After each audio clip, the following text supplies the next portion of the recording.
Hello students, this is your English teacher Priyanka ma'am. আজকে আমরা the second coming William Butler ইয়েটসের একটি কবিতা পড়তে চলেছি। তো সবার আগে উইলিয়াম বাটলার ইয়েটস সম্পর্কে কিছু ইনফরমেশন তোমরা জেনে রাখো। দেখো, ইনি হলেন একজন আইরিশ পোয়েট, ঠিক আছে, আইরিশ কবি, এবং ইনি ইউরোপিয়ান কান্ট্রির যে সমস্ত লোকগাথা বা সেখানকার যে মিথোলজি সেটাই তিনি তার লেখার মধ্যে তুলে ধরেন। তিনি William Wordsworth, William Blake, John Keats, T S. Eliot এদের দ্বারা খুবই প্রভাবিত, ইনফ্লুয়েন্সড।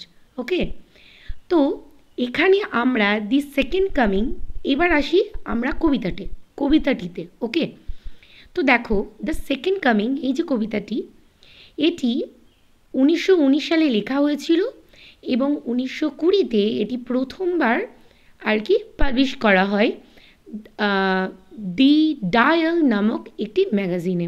ওকে, তো কবিতাটিতে বেসিক্যালি দি সেকেন্ড কামিং বলতে জিসাস ক্রাইস্ট একটি অন্য ধ্বংসাত্মক রূপে আবির্ভূত হচ্ছেন এবং যে চারিপাশের যে বিশৃঙ্খলা, সেই বিশৃঙ্খল পরিবেশকে তিনি খ্রিস্ট বিরোধী হয়ে সেটাকে দমন করছেন কিভাবে, সেটা এখানে এই কবিতাটির মধ্য দিয়ে তুলে ধরেছেন। এবং এখানে একটা কথা বলে রাখি, এখানে বিশৃঙ্খলা বলতে প্রথম বিশ্বযুদ্ধের পর ইউরোপিয়ান কান্ট্রিতে যেভাবে সেটি বিধ্বস্ত হয়েছিল সেই সময়কার কথা বলা হচ্ছে এবং আয়ারল্যান্ডের কথা বলা হচ্ছে, যেটির উপর গভীরভাবে প্রভাব পড়েছিল। ওকে, তো এখানে দ্য সেকেন্ড কামিং, দ্বিতীয়বার আগমন, এখানে জিসাস ক্রাইস্টের সেই রুদ্রাত্মক একটা অবতারের কথা বলা হচ্ছে, যে অবতারে তিনি আর কি এই চারিপাশের যে বিশৃঙ্খল অবস্থা তার দমন করছেন। ওকে, তো আই থিঙ্ক তোমাদের কাছে থিমটা ক্লিয়ার। তো চলো স্টার্ট করা যাক। The second coming William Butler Yeats. Turning and turning in the widening jar, গোল গোল ঘূর্ণায়মান বৃহত্তর যে ঘূর্ণিঝড়, the falcon can not hear the falconer. বাজ পাখি শুনছে না বাজ পাখির পালনকর্তার কথা।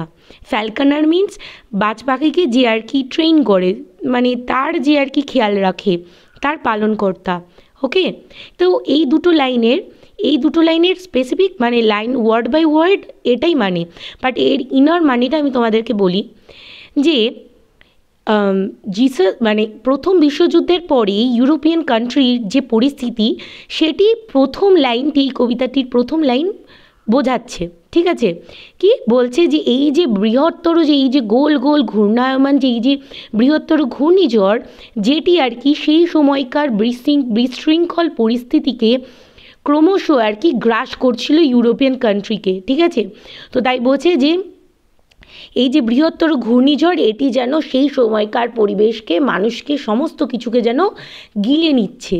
ওকে, তাই জন্য এই ওয়াইডেনিং জারের কথা বলছে, এই ঘূর্ণিঝড়ের কথা বলছে, যেটা আর কি চরমতম বিশৃঙ্খলা বা অরাজকতার কথা প্রকাশ করছে। The falcon can not hear the ফ্যালকনার। Falcon এখানে এটি একটি প্রতীক মাত্র। ফ্যালকন বাজ পাখি, এখানে কমন পিপল, ওই সময়কার কমন পিপলের কথা তুলনা করা হচ্ছে, যারা আর কি মানে আর ফ্যালকনার মিন্স বাজ পাখি পালনকর্তা। এখানে এটার সাথে, ফ্যালকনারের সাথে গডের সাথে তুলনা করা হচ্ছে, অর্থাৎ জিসাস ক্রাইস্টের সাথে তুলনা করা হচ্ছে। ওকে, তো বলছে যে বাজ পাখি যেরকমভাবে তার পালনকর্তার কথা শুনছে না, সেরকমভাবে সেই সময়কার সাধারণ মানুষও ভগবানের অনুসরণ করছে না, জিসাস ক্রাইস্টের পথে তারা চলছে না। থিংস ফল অ্যাপার্ট, সমস্ত জিনিসপত্র মানে সমস্ত কিছু ভেঙে পড়ছে। That centre can not hold, তো কেন্দ্র যেন কোনো কিছুকে ধরে রাখতে পারছে না। মেয়ার অ্যানার্কি মানে বিশৃঙ্খলা, মেয়ার মানে চরমতম, ঠিক আছে, গুরুতর। মেয়ার anarchy is লুজড upon the world, তো চরমতম বিপর্যয় বা বিশৃঙ্খলা যেন পৃথিবীকে ভেঙে টুকরো করে দিচ্ছে। ঠিক আছে, মানে পৃথিবীর ক্ষয় করছে। And the blood dimmed tide is loosed and everywhere, তো বলছে রক্ত স্নাত যে আর কি জোয়ার, ঠিক আছে, রক্তের যে জোয়ার, সেই রক্তের প্রবল জোয়ার যেন চারিপাশে দুকুল প্লাবিত করছে, চারিপাশে ছড়িয়ে পড়ছে। এখানে রক্তের কেন বলছে, কারণ প্রথম বিশ্বযুদ্ধের সময় অনেকে মারা গেছে, তো সেই পরিস্থিতিকে এখানে ব্লাড ডিমড বলছে, ঠিক আছে। তো ডিমড মানে অন্ধকারাচ্ছন্ন, ঠিক আছে। The ceremony of innocence is drowned, তো বলছে ইনোসেন্স মানে কি, নিরীহ, তো বলছে সেরিমনি অফ ইনোসেন্স মানে সমগ্র ইনোসেন্স মানুষদেরকে বোঝানো হচ্ছে, তাই সমগ্র নিরীহ মানুষেরা ক্রমশ ডুবে যাচ্ছে। মানে তারা মানে ক্রমশ নিরীহ মানুষদের পতন হচ্ছে, তারা হয় বিপথে চালিত হচ্ছে, নাহলে মারা যাচ্ছে, এই ঘটনাকে বোঝানো হচ্ছে।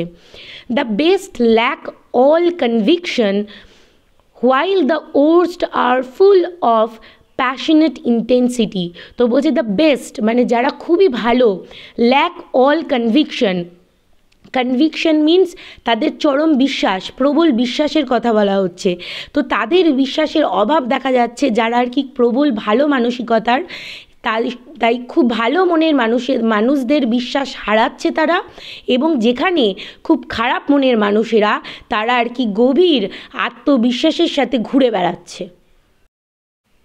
Surely some revelation is at hand, নিশ্চিতভাবে কোনো কিছু প্রকাশ্যে হতে চলেছে, রিভিলেশন মানে প্রকাশ্যে আসা। Surely the second coming is at hand, তো তারপরে আবার উনি দৃঢ়ভাবে বলছেন যে নিশ্চিতভাবে দ্বিতীয়বার তার প্রত্যাগমন হতে চলেছে। দ্য সেকেন্ড কামিং, দ্বিতীয়বার আগমন। এখানে বলে রাখে, এখানে দ্বিতীয় আগমন বলতে কার কথা বোঝাচ্ছে, জিসাস ক্রাইস্টের দ্বিতীয়বার তার জন্ম নেওয়ার কথা এখানে বলা হচ্ছে। এবার দেখো তিনি কিভাবে এই ধ্বংসাত্মক পরিস্থিতিতে তার কিভাবে আগমন হবে তিনি এটা বুঝতে পারছেন। কি বলছেন দেখো, hardly are those words out when a vast image out of spiritus mundi troubles my sight. এখানে বলে রাখি স্পিরিচুয়াস মান্ডি এটার মানে হলো মহা বিশ্ব আত্মা, ঠিক আছে। এবং এখানে কি বলছে দেখো, ট্রাবলস মানে চিন্তায় ফেলা, ঠিক আছে, আর সাইট মানে দৃষ্টিশক্তি। তো কি বলছে দেখো, বলছে যা hardly are those words out, মানে এই যে সেকেন্ড কামিং এই শব্দের প্রকাশ্যমান আসছে, মানে এই শব্দটি hardly are those words out এটি প্রকাশ্যে আসছে যখন when a vast image out of spiritus mundi, যখন বিশ্ব আত্মার একটি বড় প্রতিচ্ছবি, বিশ্ব আত্মার একটি বড় ছবি যখন আমার দৃষ্টিকে চিন্তায় ফেলছে। আবার বলি, দি সেকেন্ড কামিং, দ্বিতীয়বার আগমন, যা আর কি প্রকাশ্যে আসছে যখন বিশ্ব আত্মার একটি বৃহৎ ছবি আমার দৃষ্টিকে চিন্তায় ফেলছে। Somewhere in sands of the desert, কোথাও কোনো অনুর্বর জমিতে, a shape with the lion body and the head of a man, মানে এটির শরীরটি হলো একটি সিংহের মতো এবং মস্তিষ্ক হলো একটি মানুষের মতো। তো যে আগমনের কথা বলছে মানে জিসাস ক্রাইস্টের দ্বিতীয় আগমন, সেটি কী রূপে হচ্ছে, এরকম ভয়ানক একটি জন্তু রূপে, যার শরীরটি হলো সিংহের ন্যায় এবং মুখটি হলো মানুষের। দেন কি বলছে দেখো, a gaze blank and the pitiless as the sun, তো বলছে গেজ মানে দৃষ্টি, ব্ল্যাঙ্ক মানে অন্ধকার, তো গেজ ব্ল্যাঙ্ক মানে গেজ মানে স্থির দৃষ্টি, ঠিক আছে। তো যার আর কি স্থির অন্ধকারময়, অন্ধকারের মতো গভীর দৃষ্টি যেটি খুব ভয়ানক, এবং মার্সিলেস যে আর কি মানে দয়া মায়াহীন সূর্যের ন্যায়, is moving it slow thighs, এ ধীর পায়ে এগোচ্ছে, while all about it reel shadows of the indignant desert birds, indignant মানে ক্রুদ্ধ এবং দয়ামায়াহীন যে আর কি কী বলে ডিজার্ট পাখি মানে মরুভূমির যে পাখিরা, তো বলছে দয়া মায়াহীন ক্রুদ্ধ মরুভূমির পাখিরা যাকে আর কি ছায়া প্রদান করছে গোল গোলভাবে ঘুরে, ঠিক আছে। শ্যাডোজ মানে তো ছায়া, রিল মানে আবর্তন করা, ঠিক আছে। তো বলছে যে যারা আর কি মানে ক্রুদ্ধ যে সেই মরুভূমির পাখিরা যারা আর কি তার মাথার ওপর গোল গোল করে আবর্তন করছে এবং তাকে ছায়া প্রদান করছে। দ্য ডার্কনেস ড্রপস অ্যাগেইন, আবারও অন্ধকার ঘনিয়ে আসছে। বাট নাও, কিন্তু এখন, আই নো, আমি জানি, that 20 centuries of stony sleep were vexed to nightmare by a rocking cradle. বলছে যে একটি গভীর কম্পনে, মানে রকিং ক্রেডল মানে গভীর কম্পন, নাইটমেয়ার মানে দুঃস্বপ্ন, ওয়ার ভেক্সড মানে ভেঙে যাওয়া। তো বলছে আর স্টোনি স্লিপ মানে গভীর ঘুমকে বোঝানো হচ্ছে। তো বলছে আমি জানি 20 শতকের গভীর ঘুমের আর কি গভীর ঘুমের আর কি ঘুম কাটিয়ে উঠেছে একটি বড় ধাক্কায়, ঠিক আছে। তো বলছে এই যে রকিং ক্রেডল মানে দীর্ঘ কম্পন, তো একটি বড় কম্পনে যেন সে এখানে কার কথা বলা হচ্ছে, সেই ক্রিয়েচারটার কথা বলা হচ্ছে যে খুবই ড্রেডফুল।